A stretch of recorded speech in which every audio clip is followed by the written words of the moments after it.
other day, I got given a cream and brown Henry. This is where it all begins, years before they turned red. I still have the one that we changed the carbons on. I'm filming this straight afterwards, mainly so I could do that. You're done with me now. The original, where it all began. He's filthy. Let's have a look.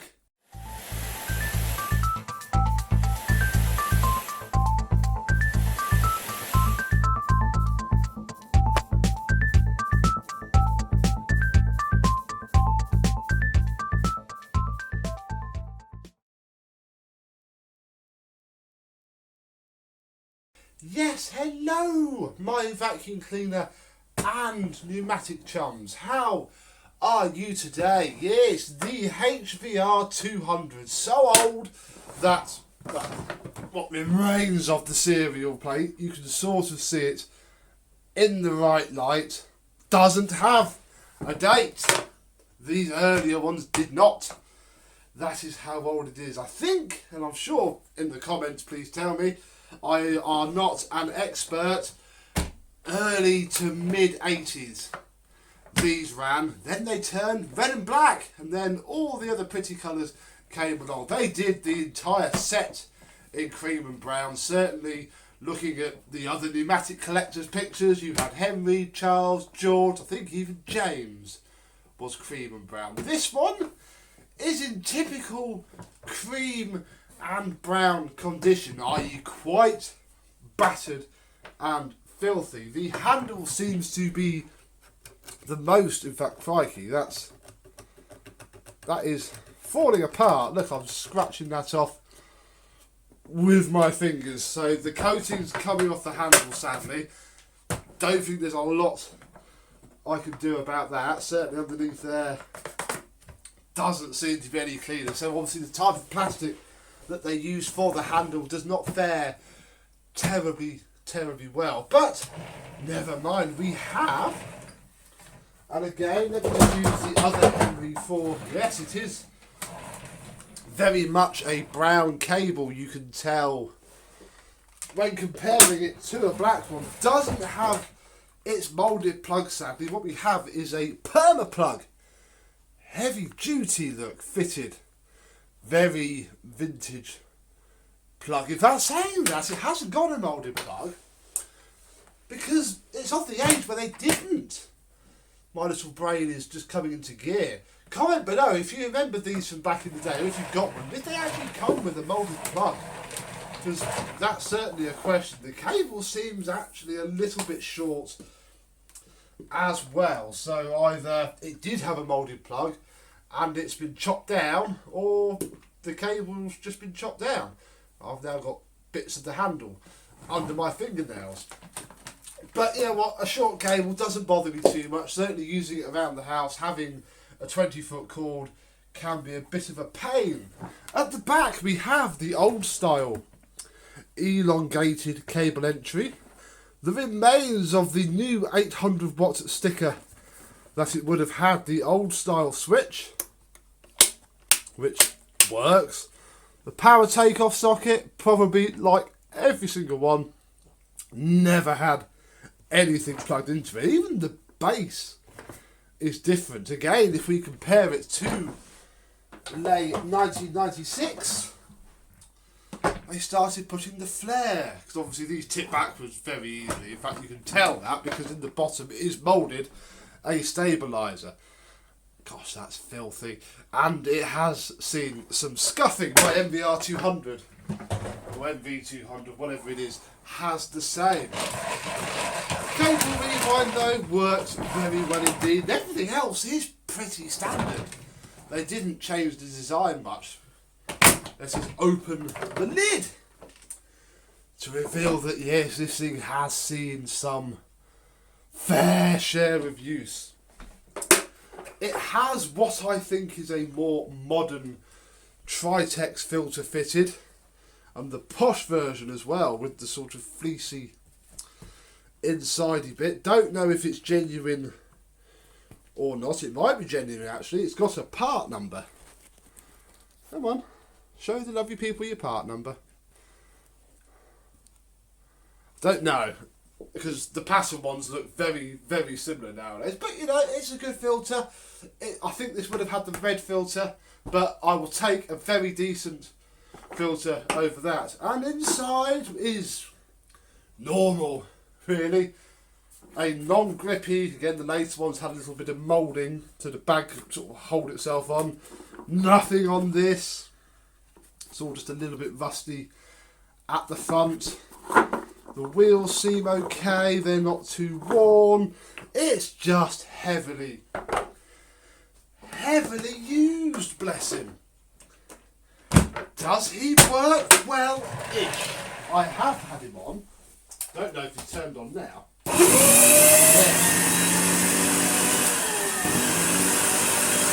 Stinks. And doesn't run properly either. I haven't had it apart yet to know if it's the carbon brushes worn, the bearing seized, or both. Should we do that now? Let me get set up. Now it should come as little surprise to anybody that again to get into this is exactly the same as the newer ones. You flip it over and you undo the 4 screws.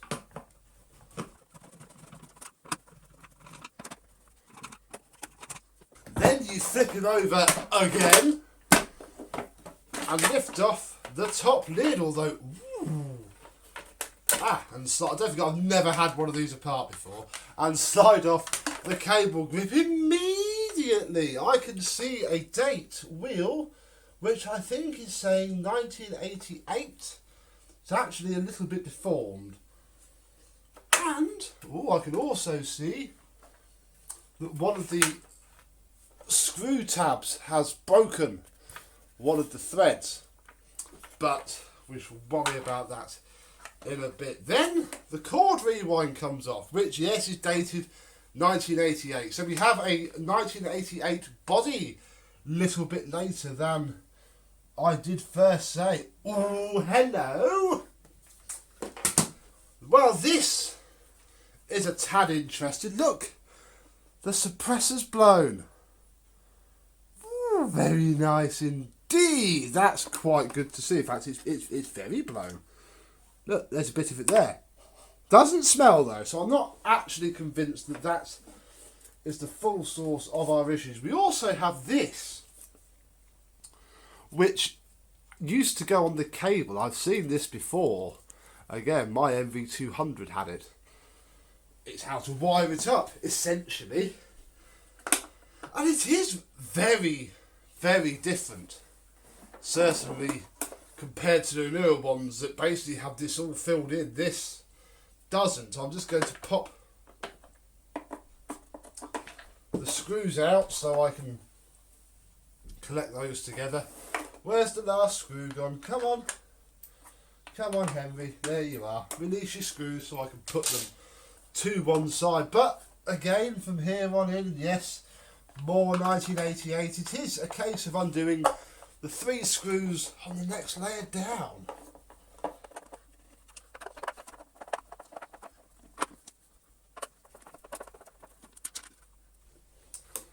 And from there, we should be able to lift up the hood to reveal a fair few cobwebs.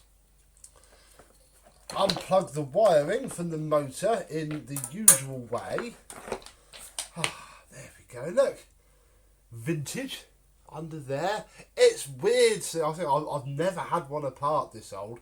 There's no motor sound deadening in the game. Part of me wonders if there ever was. And we can see the motor itself, and you can date these.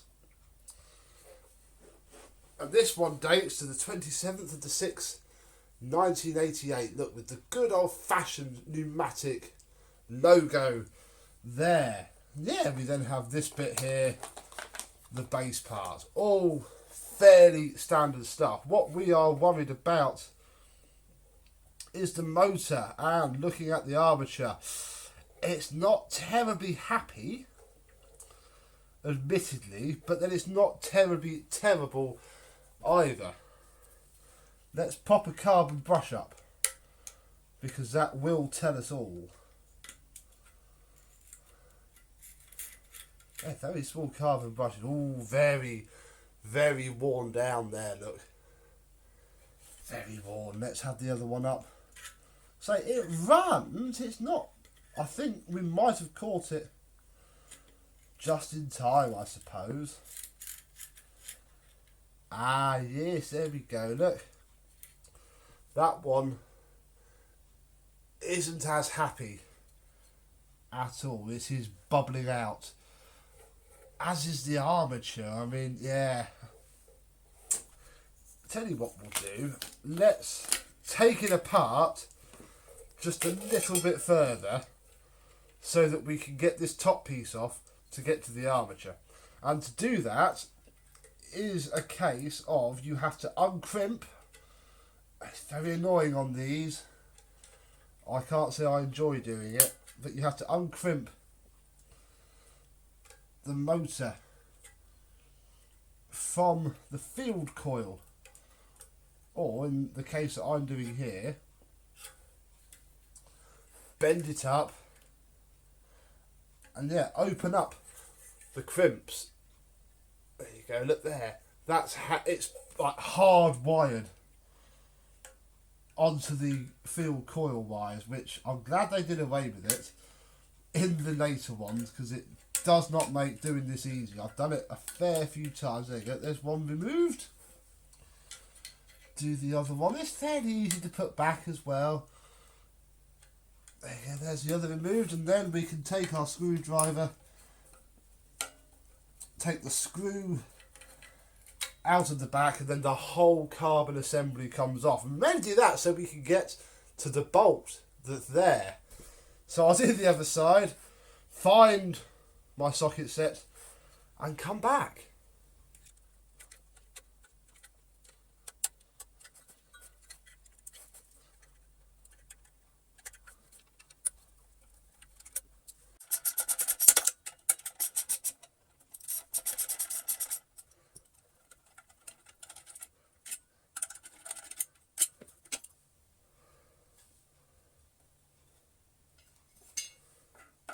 There we go.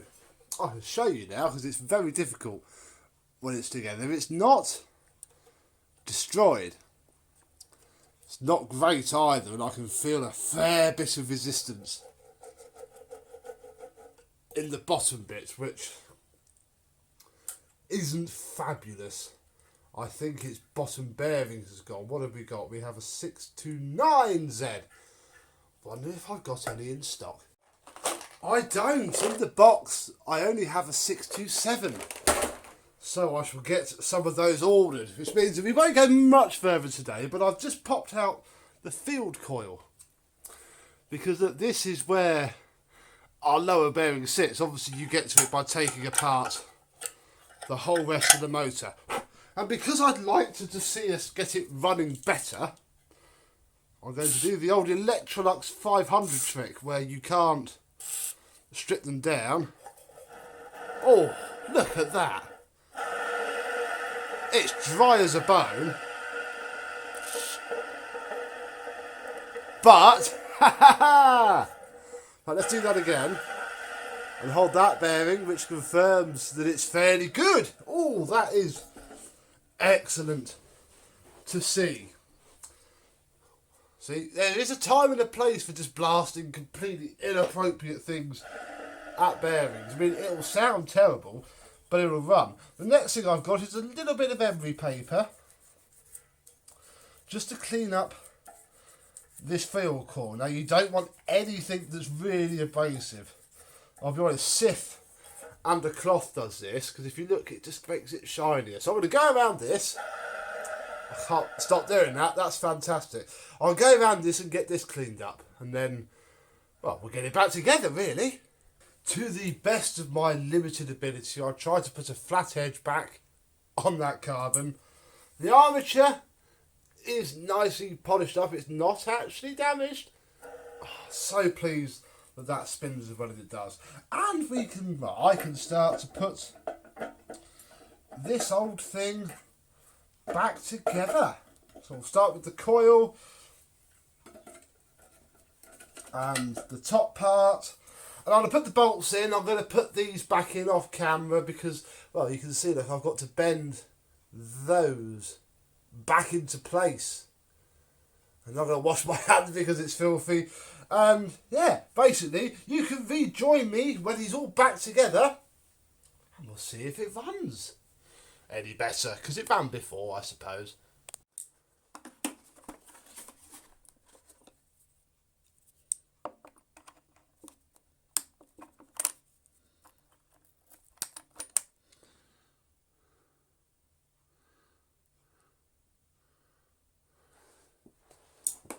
There we are, all back together. One thing I learnt is that the motor has to go on a certain way round because there's cutouts on the inner chassis that need to align. Yeah, you learn something new. But if we plug him in, turn him on, does he work now? Yay! He sounds alright as well.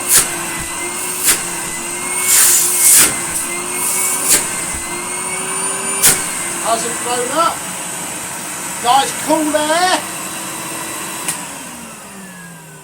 Ooh, not oh. Bit of a noisy wind down, it has to be said, but all in all, that's absolutely fine. Fantastic. I think when he gets refurbished, I shall stick a nice new set of 629Zs in and try and get hold of some new carbon brushes because those ones haven't got long left and the armature is actually okay. That's just, you know. Well, I'm 32 and I was born in 1987, so this has got 31 years worth of crud all over it. You know, those bearings could have been original. Would not surprise me. In fact, they are original, aren't they? Because they're clamped to the motor. Non-original ones don't. I even snipped this out because even though it's not doing anything, look, this is the same that Electrolux used. Even the same brand. Radio frequency suppressor. It's gone. No more problems. So, a very successful before video and repair of the Henry HVR200 from 1988. The next time you see this, hopefully he will look a lot better. I'm even quite, that's the word, quite glad that the stickers are stickers, because if I stick a fingernail underneath, look, they peel off a treat, revealing what the bin used to look like. Now, I don't think I'm going to go back to that condition. But I can take the stickers off to clean the bin and then, you know, put some adhesive underneath it. Look, we've got a cross-eyed Henry. I might even stick them back on the right way, which would be that way, wouldn't it? There we go. So yeah, hopefully all the stickers will come off nicely and I can save them. I mean, again, they're a little bit battered, but even the stickers, you probably won't tell, but they're brown.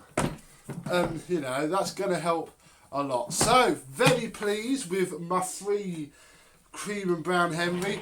I don't even mind the short cable too much. So there we go. I would say comment below if you have a cream and brown Henry, but I know that at least 20 of you need to comment because I know there are a fair few of these around. One went on Facebook recently for £40 and I was ever so tempted, but I didn't. Because I had this and I knew I was getting this, but it had its whole toolkit with the cream and brown tools, brown hose. I don't have any of that, but you know, I'm happy to get these things for free. And hopefully, by the time we're done, it will work every bit as well as the Minter. So yes, next time you see this, you should hopefully look a fair bit better, especially under there.